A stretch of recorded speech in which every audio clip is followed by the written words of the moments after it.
have the right to remain silent, but you just can't do it, can you? You'd be shocked at how many people, despite being given the Miranda warning, talk anyway. Talk, talk, talk, talk, talk. It's always a thrill to show up in court and get notice of what your client had to say. They look at you and smile as if they've just outsmarted the world. That smile doesn't last very long. But what about kids?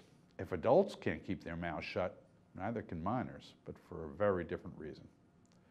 A study published in Law and Human Behavior showed that of 57 videotaped interrogations of teenagers, ages 13 to 17, not one invoked their rights either to remain silent or to ask for a lawyer. None. Zilp, zitch, nada. Kids are different. Adults can talk because they can't grasp the idea that they're unable to talk their way out of things. Kids talk, on the other hand, because we teach them to respect authority and do as they're told. But even if we didn't, or they didn't listen to us, it wouldn't help. First, kids don't realize that police can lie to them. What? You didn't either? Well then. The police often promise kids things in the present.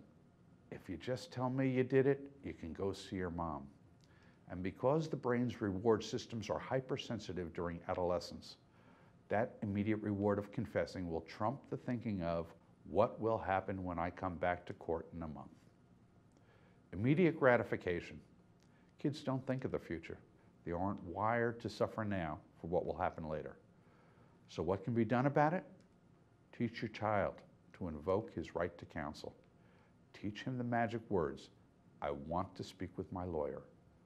Teach him to say that first and repeat it to every new cop he meets. But that isn't really the way you want your child to perceive police. You want your child to respect authority, abide the law, see police as his friend, a person to trust. Yeah, don't we all? But Sheriff Andy left Mayberry. How we got to this lousy place in our relationship with police is a long story for another day. But what becomes of our children in dealing with the police is our problem now. You can't tell them what to do afterwards, so better you teach them how to protect themselves up front.